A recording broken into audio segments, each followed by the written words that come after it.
Bonjour, c'est Morgane sous la rue. Dans le dernier épisode de Raconte-moi Rennes, je vous ai fait découvrir 5 des 10 églises que possède la ville de Rennes. Aujourd'hui, direction les 5 dernières pour une exploration riche en anecdotes et en miracles. Commençons notre périple du jour par l'église Saint-Sauveur, dont l'histoire est plutôt rocambolesque. Ce qui fait sa renommée, ce sont les miracles dont elle aurait été témoin et qui lui valent d'ailleurs le nom de Notre-Dame des miracles et des vertus. On trouve bien sûr le récit de quelques miracles classiques, comme des guérisons spontanées lors de messes, mais 2 autres sortent franchement de l'ordinaire. Pour le premier, il faut remonter en 1357, alors que Rennes est assiégée par les Anglais. Pour la faire courte, en pleine nuit, les cloches se mettent à sonner d'elles-mêmes et des cierges s'allument spontanément. Oui, c'est bizarre. Alors du coup, des Rennais viennent voir ce qui se passe. Et ils voient la statue de Notre-Dame qui a bougé, désigner une dalle au sol. Ça aussi, c'est bizarre. Ils décident donc de creuser et vont tomber sur un tunnel percé par les Anglais qui tentent alors d'envahir la ville. Miracle, les habitants arrivent à temps pour repousser l'invasion. Si ça n'est pas miraculeux, je ne sais pas ce qu'il vous faut. Bon, le miracle ne sera reconnu qu'en 1634 et les versions divergent franchement quant aux dates ou même au contenu du miracle, mais c'est du détail, pas vrai ? Le second grand miracle est daté de 1720. L'église est en pleine reconstruction depuis 1703, quand le grand incendie vient frapper à sa porte. Il y a de gros dégâts. La charpente est par exemple détruite, mais la statue de Notre-Dame, encore elle, est intacte. Et c'est vrai que c'est étonnant puisqu'elle est en bois peint et qu'une bonne partie du mobilier a brûlé. Il n'en faut pas moins pour lui attribuer la fin de l'incendie. Les habitants du quartier des Lys, qui a été épargné, vont même faire peindre un tableau représentant Notre-Dame arrêtant le grand incendie. Tout cela pour dire que cette statue de Notre-Dame est franchement vénérée à Rennes. Et à en croire le père Fautrel, qui l'a décrit en 1658, ça n'est pourtant pas la plus belle des œuvres. Elle n'a rien de bien extraordinaire, c'est une figure assise et de moyenne grandeur qui tient son Christ sur ses genoux. Un témoignage relayé par Georges Fautrel dans son ouvrage sur l'histoire de Notre-Dame des miracles. Mais pas besoin d'être beau pour être aimé, et on imagine donc sans peine le crève-cœur que cela doit être pour les habitants lorsqu'elle est détruite après la Révolution sous la Terreur. Elle sera remplacée en 1676, mais plus aucun miracle ne sera signalé par la suite. Trêve de miracles, parlons un peu de l'église en elle-même. Il faut savoir qu'au milieu du XVIIe siècle, Saint-Sauveur n'est qu'une succursale de la paroisse de Toussaint, dont je vous ai parlé dans le précédent épisode, sauf que la population rennaise ne cesse de grossir. La paroisse de Toussaint va donc être scindée et Saint-Sauveur va être érigée en paroisse à part entière, avec sa propre église paroissiale. Sauf que pas de chance, une petite dizaine d'années plus tard, c'est l'éboulement, un pignon s'effondre, l'église n'est plus utilisable, elle doit être reconstruite. Le chantier va s'engager au début du XVIIIe siècle et va durer longtemps puisque la fin des travaux sera actée en 1768, soit 65 ans après le lancement. En cause bien sûr le grand incendie, mais aussi des finances limitées pour achever le chantier.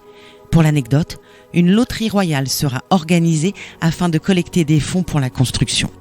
En 1768, l'église est donc terminée, mais la Révolution arrive. Plus question d'y célébrer le culte catholique. L'église va devenir un temple de la raison, qui est un temple athée, puis un temple de l'être suprême en 1794. Et c'est à cette période que va être détruite la statue miraculeuse de Notre-Dame dont je vous parlais tout à l'heure. Mais avec ou sans statue miraculeuse, cette église reste un très bel exemple d'architecture religieuse du XVIIIe siècle et si vous passez à proximité, elle mérite le coup d'œil. Allez, poursuivons la balade à l'église Saint-Étienne. Si vous avez du mal à la situer, sachez que cette église se trouve à côté de la place du Bas des Lys. Elle est le seul témoignage du projet de construction d'un grand couvent des Augustins au XVIIe siècle, puisque seul ce bâtiment sera finalement construit. En termes d'éléments remarquables à voir si vous y passez, les sculptures du XIXe de l'artiste Jean-Baptiste Barré sur la façade valent le détour, et on peut aussi y voir quelques éléments de mobilier relativement impressionnants, comme ces retables. Mais pour le reste, soyons honnêtes, l'église est loin d'avoir le même cachet que certaines autres à Rennes et son architecture reste très très simple. Pour la petite anecdote, au XIXe siècle, le premier archevêque de Rennes se montrera particulièrement mécontent des abords de cette église, regrettant que l'on trouve à Rennes des rues où il y a autant de cabarets que de maisons. C'était le cas au carrefour Jouost où elle se situe. Cette église ne doit pas être confondue avec une autre dont je vais vous parler pas plus tard que maintenant. Lorsqu'on descend la rue d'Échange, on aperçoit à droite une petite place et une vieille église. Enfin, vieille n'est sûrement pas la meilleure façon de la décrire, puisqu'il s'agit d'un rare et beau témoignage de l'architecture de la Renaissance à Rennes. Vous l'aurez compris, c'est le théâtre du Vieux Saint-Étienne dont je vous parle.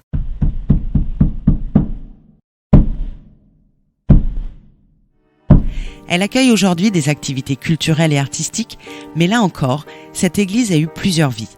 Au commencement, c'était une église paroissiale, mais après la Révolution, l'église va servir de magasin à l'armée. À l'époque, et jusqu'en 1843, elle est cernée par un cimetière, lui-même entouré de murs. Sauf qu'avec tous ces murs, les chariots de l'armée ont un peu de mal à passer. Il est donc décidé de les abattre et de niveler le terrain. Lors des travaux, les ouvriers trouvent beaucoup de squelettes, ce qui est logique puisqu'un cimetière se trouvait là. Mais ce qui est moins facile à expliquer, c'est qu'énormément ont le crâne percé de balles. Une enquête va permettre d'apprendre que sous la Terreur, c'est ici que l'on fusillait les suspects considérés comme traîtres à leur pays. Allez, ne nous attardons pas, direction l'église Saint-Hélier pour notre avant-dernière escale. Comme c'est le cas pour beaucoup d'églises, il ne reste rien de la toute première église du XIe siècle. L'édifice, tel qu'on le connaît aujourd'hui, date en partie du XVe-XVIe siècle, mais a malgré tout largement été remanié ensuite. En 1882, l'architecte Jean-Baptiste Marteneau va par exemple demander la destruction du clocher, qui menaçait alors de s'effondrer. Le clocher va donc être détruit et l'église va rester décoiffée un bon moment, puisqu'il faudra 30 ans pour que l'église et la ville se mettent d'accord sur qui finance quoi. Autant dire que Marteneau est mort depuis un moment quand les deux parties trouvent un terrain d'entente. C'est donc à l'architecte Arthur Regnault, un spécialiste des églises à qui l'on doit par exemple l'édifice style byzantin de Cornu, que le chantier est confié. Il imagine un clocher néo-gothique et va également signer une extension de l'église dans les années 1920. L'église a beaucoup changé donc, mais elle conserve certainement la mémoire de quelques belles crises de fou rire devant certaines traditions loufoques pratiquées par les Rennais et les Rennaises au début du XVIIIe siècle. Je ne fais pas durer le suspense, je vous raconte. Les nouvelles mariées devaient y chanter une chanson chaque premier dimanche de carême. Les nouveaux mariés, eux, devaient sauter du haut du muret du cimetière de l'église. Et pas question de faire l'impasse, puisqu'un refus était passible d'une amende. C'est l'étonnante anecdote racontée par l'historien Adolphe Aurin dans le livre Au pays de Rennes. Notre voyage touche bientôt à sa fin, mais impossible de le terminer sans parler de la chapelle Saint-Yves, posée en plein cœur de Rennes, à 2 pas de la place de la République. À l'origine, et comme son nom l'indique, il s'agissait de la chapelle de l'hôpital Saint-Yves, qui se trouvait juste à côté, en bordure de Vilaine.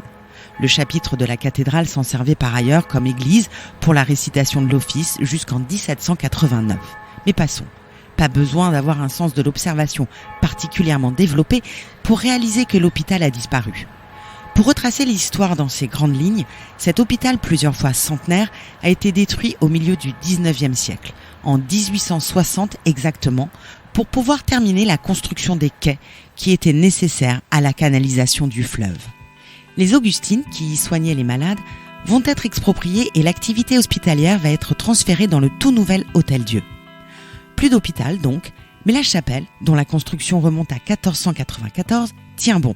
Et on peut s'en féliciter aujourd'hui puisque l'édifice regorge d'originalité, à commencer par ses sculptures étonnantes. On peut y voir des animaux fantastiques, comme des dragons, des ornements végétaux et bon nombre de représentations figuratives. Si vous ouvrez l'œil, vous pourrez même voir quelques animaux vous tirer la langue. Bref, le décor est surprenant et le bâtiment en lui-même a de l'allure, puisqu'il est construit dans le style gothique flamboyant. Toujours est-il qu'une fois l'hôpital détruit, même si la chapelle est sauvée, elle n'a plus vraiment d'utilité. Que pourrait-on en faire? Et pourquoi pas la vendre? Et oui, c'est comme ça que cette magnifique chapelle va accueillir des marmites, de la vaisselle et tout un tas d'autres objets à partir de la fin du 19e, en devenant le dépôt de la quincaillerie Ficelier qui va la racheter. Quelques photos témoignent encore de l'activité, avec des frigos plus ou moins soigneusement alignés devant l'entrée de la chapelle. Mais l'édifice n'est pas vraiment entretenu et dans ses colonnes, l'Ouest éclair s'émeut même de son état déplorable en 1941. Si l'on pense que ce bel édifice, déchu par la négligence des hommes, fut jadis, selon Marteville, le témoin des premières assemblées municipales, on ne peut que s'étonner encore plus du peu de cas qu'en font les descendants de ceux dont les aumônes lui donnèrent une telle parure. À la fermeture de la quincaillerie en 1981, la ville va racheter le bâtiment et le réhabiliter. Une fois restauré et réaménagé, il commencera à accueillir l'office de tourisme qui a aujourd'hui déménagé dans le couvent des Jacobins. Et voilà, vous savez désormais tout sur le patrimoine religieux de Rennes, un patrimoine rempli de vieilles pierres, de traditions et de miracles qui nous raconte l'histoire de Rennes. Les églises de Rennes, épisode 2. C'était Morgane Soularue, je vous dis à bientôt pour un nouvel épisode de Raconte-moi Rennes, votre série de podcasts sur l'histoire de notre ville.